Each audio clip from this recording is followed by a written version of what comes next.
با عرض السلام هموطنان عزیز بینندگان گرامی قدر با شما هستم شراف‌الدین گدایف در بخش مستقیم قرار داریم و می‌خواستیم که در برنامه امروز مسئله وضع مهاجران مهنتی تاجیکستانی خودمون را که در روسیه قرار دارند بررسی کنیم، چون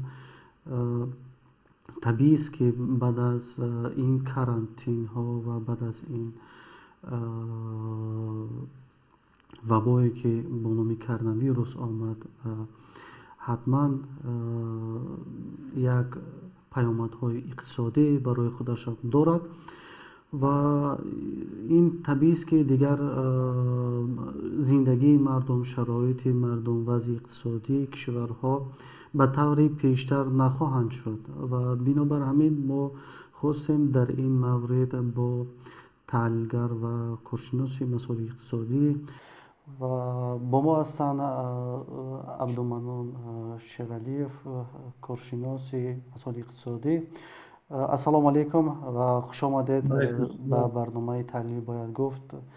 نخستین سوال را از شما کنم که حالا وضع کرانتینی که در روسیه به مدت یک هفته اعلام کرده شده است، شما که این مسئله را میبینید و پیگیری میکنید، شما چی نظر دارید این کرانتین ها تا چی قدر وقت احتمال دارد که دوام کند و مهاجران کاری تاجیک ما در روسیه وضعشان چی خواهد شد؟ سلام علیکم شما و بینندگان برنامه شما و در مسئله این که این کرانتین چقدر ادامه میکند، این که یک هفته اعلام کردن، این اصلا به فکر من کرانتین نیست، یک تعطیلی عمومی کشوری اعلام کردن و خاطر پیشگیری از پنجشنبه کرونا و کرانتین در مسکو و ولایت مسکو اعلام شد. و از تجربه که دیگر کشورها دارند، در کشورهای اروپایی و در کشورهایی که ویروس دارد با شدت پهن میشود، از اون تجربه میشود گفت که این با یک هفته، دو هفته، حتی یک ماه، دو ماه نمیشود این ویروس مهار کرد و حداقل 3 ماه شاید این کرانتین ها اصلا شاید کرانتین از بین بردن، لیکن محدودیت ها و نبود جای کار این چیزا عموما اصلا، یعنی شروع کار ساختمان مثلا دیگه کارهایی که برای زندگی مردم چندان ضروری نیست، شاید 3-4 ماه تا 6 ماه ادامه کنند.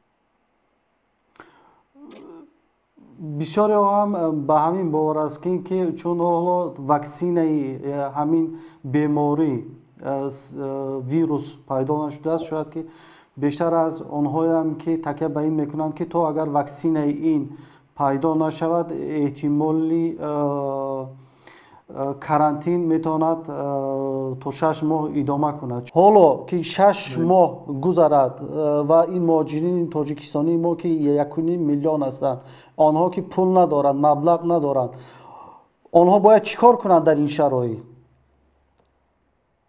خب به نظر من این که 6 ماه حتما شرط نیست که 6 ماه کرانتین ادامه کند یا 6 ماه این ویروس جریان یا حتی اینکه بعد 1 ماه هم این ویروس اگر قطع شود، یعنی پیش گرفته شود، این به این معنی نیست که مهاجران میتونن کار پیدا کنند و به شغل دست یابند، برای اینکه حتما پیامدهای این برطرف کردن پیامدهایش با چند ماه دیگه ادامه میکند. یعنی اگر 3 ماه ادامه کرد، شاید تا 1 سال این پیامدهاش برطرف کنی، پیامدهاش ادامه کنند و حتی اگر 1 ماه پس هم توانستن پیش روی ویروس گیرند که بسیار بعید به نظر میرسد، حتما 5-6 ماه برطرف کنی پیامدها ادامه میکند و پیدا کردن جای کار عموما برای نه تنها مهاجران بلکه با تمام خودی اهالی روس مشکل میشد، برای اینکه سازمان بین المللی شغل پیش بینی کرده است که حدود 25 میلیون نفر کار خود را از دست میدهند. من به فکر میکنم این بسیار بهای پیش بینی بسیار خوشبینانه است، شاید بیشتر از دست دهند شغل خودشون. اما در مسئله روسیه کارشناسای روس هم پیش بینی کردند که از 3 تا 5 میلیون نفر شغل خودشون از دست میدن. این مردم بومی یعنی ماجرا در اینجا حساب نیستن.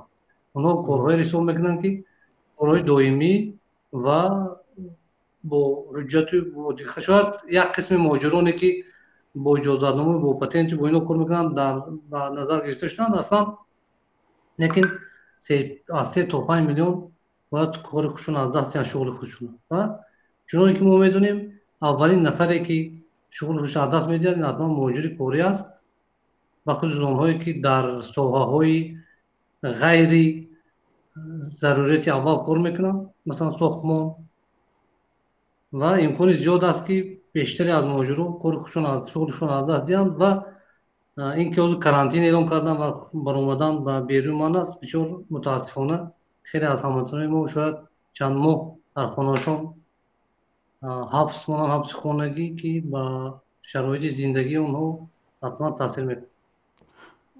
ببینید مهاجران در اینجا پول پرداختی جای زیست و پتنت و دیگر چیزها رو ندارن.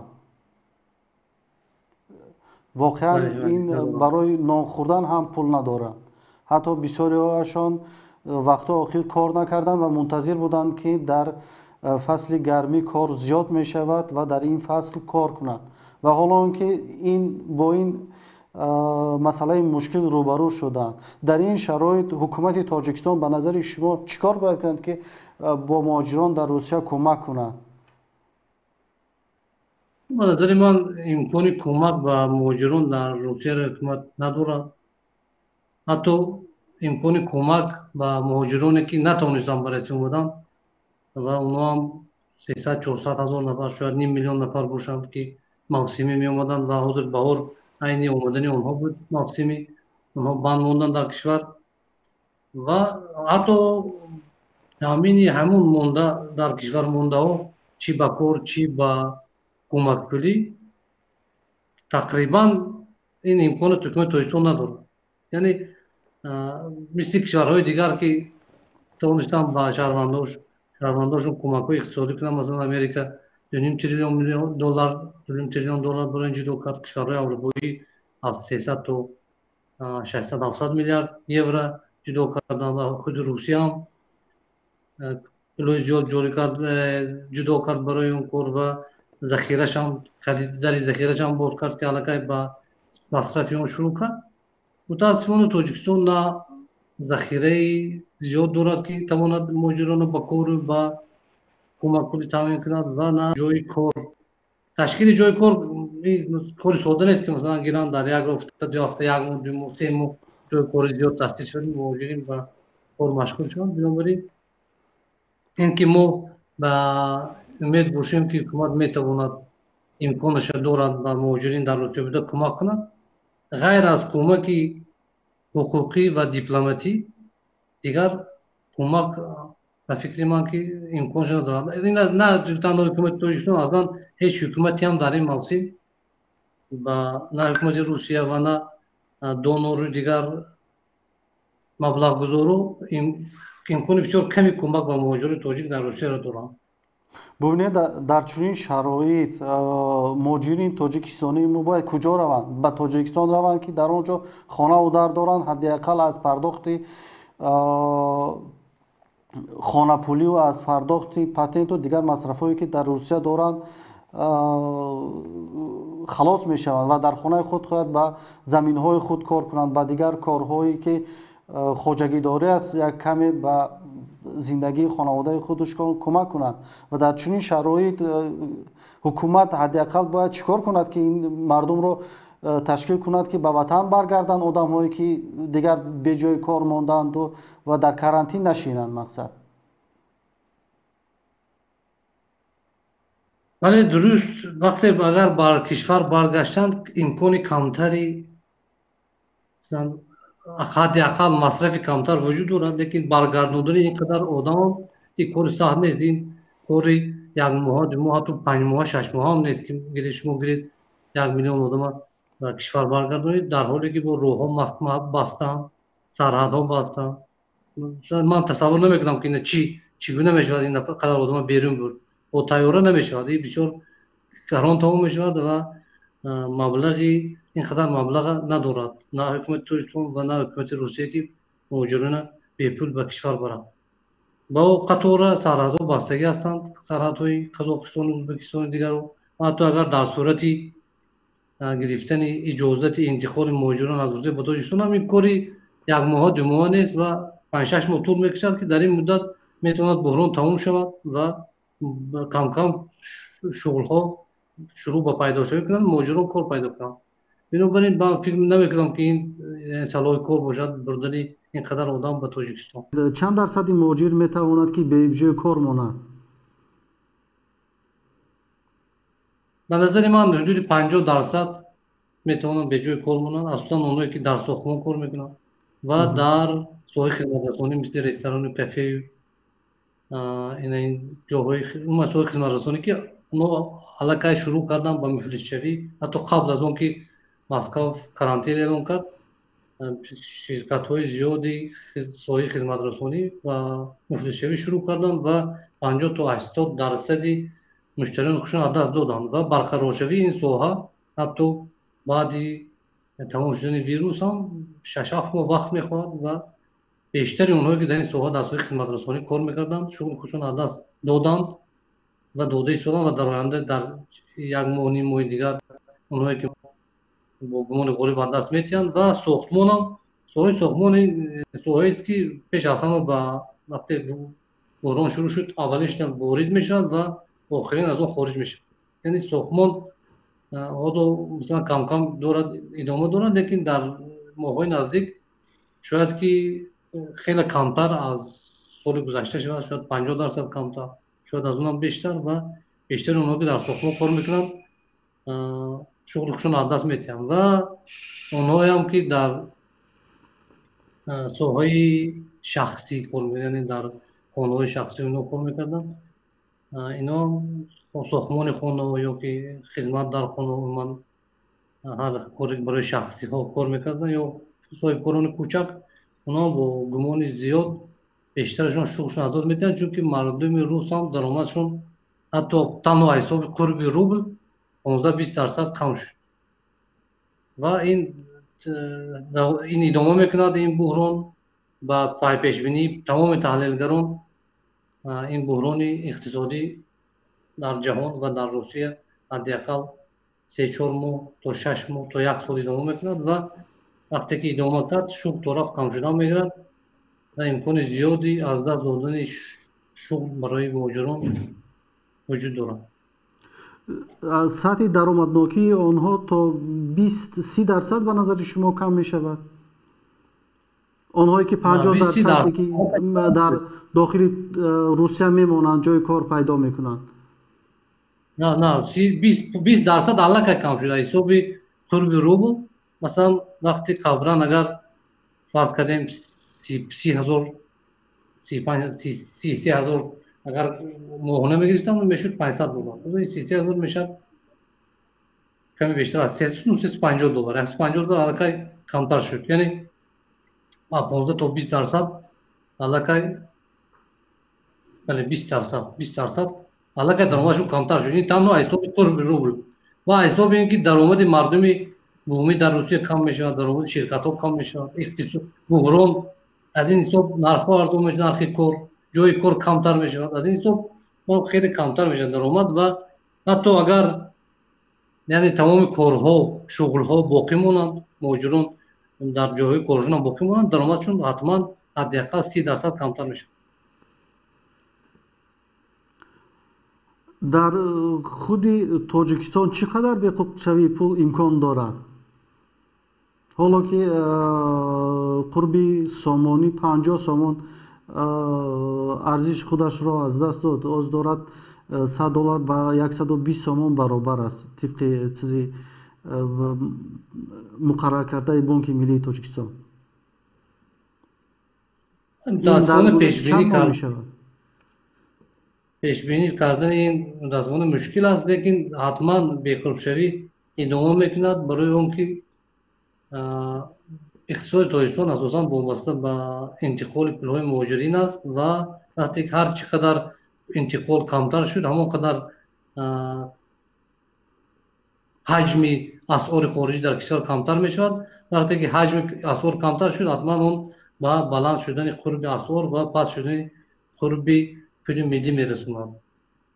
برای اون که از طرف دیگر در زمان کریزیس دو دو یا سه محصولات صادراتی تاجیکستان آلومینی پخته و وقتی آخر سیمنت هم کم می شود و نرخشون هم پایین می بیاد.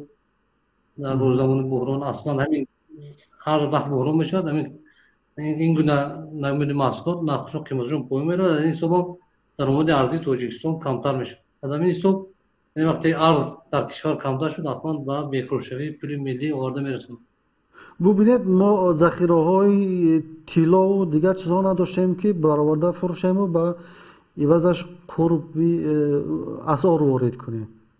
درست است. از تنها ما همون پخته و آلومینیوم و چند چیزی که شما قید کردید اونها هم که بسیار ناچیز هستند و 4 میلیارد که حدود غیر رسمی و غیر رسمی 4 میلیارد دلار مهاجران رای میکنند سالانه. این است که اصلا از حساب این نگاه میدارن قربی سامانی را در تاجیکستان. حالا احتمال میتونیم احتمال داده که این شاید از 100 دلار از 1,500 سومان بیشتر شود ارزشش تا در این مدت 3-4 ماه دیگر. ولی این امکان وجود دارد چون مبلغی که مهاجران روی کرده نمیتونن مدت 3-4 ماه و اون چیزی که در داخل هست اونها هم خلاص میشوند. ولی ذخیره های ارزی تاجیکستان چندان زیاد نیستند و با فکر من دولت هم در این شرایط بحرانی که حاضر هست امکانی نگهداری قرب پول کمتر دارد. برای نگاه داشتن قرب پول ملی در این 3-4 ماه باید تمام 3-4 ماه تا 6 ماه تمام ذخیره های اسعار طلاش مصرف کند که این به فکر من کار منطقی نیست و دولت هم اینو نمیکند و کوششی با راهی مجبوری نگاه داشتن کورس حتما ما خواهیم دید این کوششه، لیکن این کوشش ها مدت زیاد ادامه نمیکنه، یعنی داشته نمیتونن قرب روبل و قرب پول ملی را و حتما با پایان روی قرب ملی پول ملی آورده میرساند این بحران.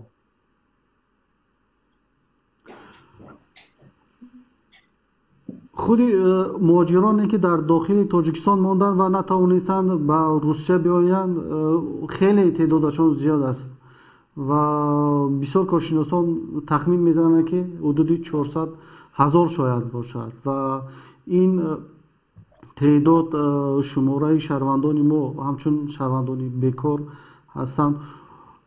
به نظر شما آنها امکانی طلب حقوق بیکاری را دارند در داخل تاجیکستان؟ امکان داشتن و طلب کردن دیگه مسئله است، همین تامین کرده تونستن، یعنی امکان تامین داشتن دولت دیگر مسئله.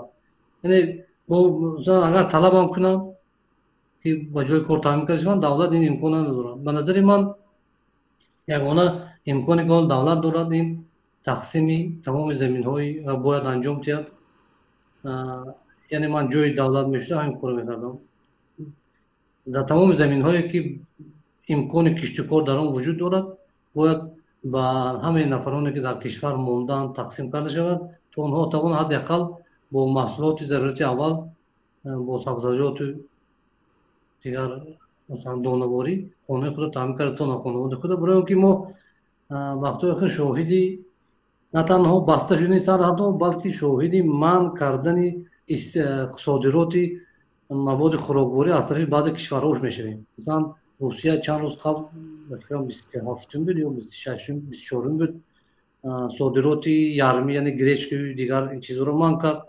قزاقستان 3 روز پیش صادرات ارد برنج این چیزها برای 2 هفته منع کرد و همین اوکراین این صادرات محصولات خوراکواری محدود کرد و این آنانا این تندنسی ممکن ادامه کند، امکان دارد ادامه کند و در صورتی بیشتر شدن ویروس در کشورهای همسایه در قزاقستان و ازبکستان و قزاقستان برای 2 هفته منع کرده است صادراتی мгм. орду, биринҷи, картошка, пиёз ва имкон дорад ҳамина тамдид кунанд.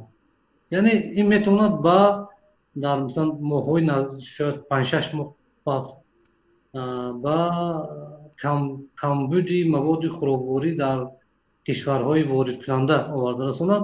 Бинобар ин ба назари ман ягона роҳи пешгирии ин кор тақсим замин ба онҳое ҳаст, ки дар кишвар боқӣ монданд, то ҳадди ақал тавонанд хонаводаҳои худ ва нафарое, ки ба онҳо дастнигаранд, таъмин карда тавонанд бо маводи хӯрока, яъне бо зарурати аввал. дар Русия бисёр аз занҳо ҳастанд, мардҳои пиронсол ҳастанд. оё ҳукумати Тоҷикистон имкон дорад ба назари шумо барои онҳо як кӯмакпулиам ҷудо кунад? чун онҳо бисёраш пул барои харҷу масрафи зиёд надоранд. чун мо дирӯз бо яке аз ҳамин нафарҳо суҳбат доштем, мегуфт ки ман 2 моҳ буд бекор будам ва мунтазир будам ки як коре пайдо кунам. Як пирамарде аст. ҳоло мегӯяд пул надорам ва аз чанд нафарам қарз гирифтам ва онҳо феълан пул надоранд. ман намедонам чӣ кор кунам. гуфт ба мисли ҳаминҳо агар фикр кунем хеле зиёд ҳастанд дар Русия.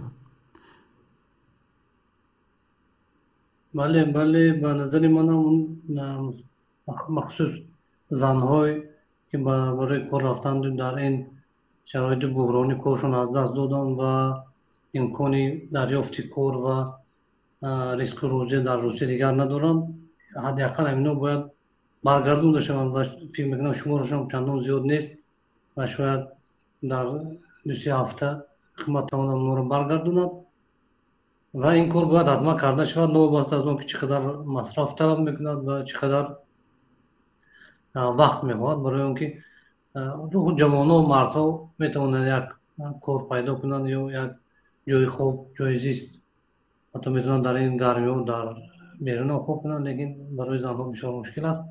барои мусафедонам фикр накунам шуморашон зиёд бошад ва ҳамин қишри осебпазир ҳатман, бале, ман бо шумо розӣ ҳастам, бояд баргардонда шаванд ба кишвар.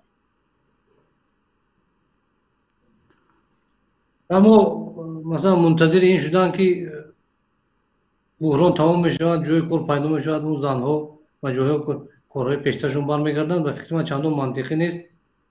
аз тарафи дигар ин занҳо бештаршон дар ҳамин соҳаи хизматрасонӣ, яъне дар кафею ресторану дар бозору дар марказҳои савдо инҳо кор мекарданд ва имкони аз нав ба кор шурӯъ кардани инҳо бисёр кам аст. ба ин зудиё шояд 2-3 моҳ давом кунад ва вақте ҳам шурӯъ карданд ва барқарории коршону ҷалби муҳоҷирони корӣ ба кор ва ҷойи кор таъмини муҳоҷирон ба кор тӯл мекашад, яъне 6-7 моҳ, шояд 1 сол. бинобар ин ҷойи риск кардану боқӣ гузоштани занҳо дар хориҷ ба фикрам нест ва бояд ҳукумат иқдом кунад ва онҳоро ба кишвар баргардонад. аз иштирокатон дар барномаи мо ташаккур мегӯем ва ташаккур ба шумо дават. худо нигаҳбон. зинда бошед бародари азиз барои иштирокатон дар барнома. саломат бошед. худоҳофиз. худоҳофиз. ин шумораи қурбониёни коронавирус ҳам ба 36299 нафар то ҳоло дар ҷаҳон расидааст, ки ин хеле дорад ҳар рӯз боло меравад. аз 4 то 5 ҳазор нафар рӯзона аз ин беморӣ дар чанд рӯзи охир мушоҳида мешавад, ки ҷон медиҳанд. хуб дӯстони азиз, дар ҳамин ҷо барномаро ҳам ба охир мерасонем ва иншоалло ки бо дар фурсатҳои дигар бо шумо дар тамос ҳастем ва кӯшиш мекунем ки бо вақт ва имкониятҳое ки барои мо пайдо мешавад ва дар тамос бошем ва бо шумо суҳбатҳои рӯбарӯӣ дошта бошем. худо нигаҳдор.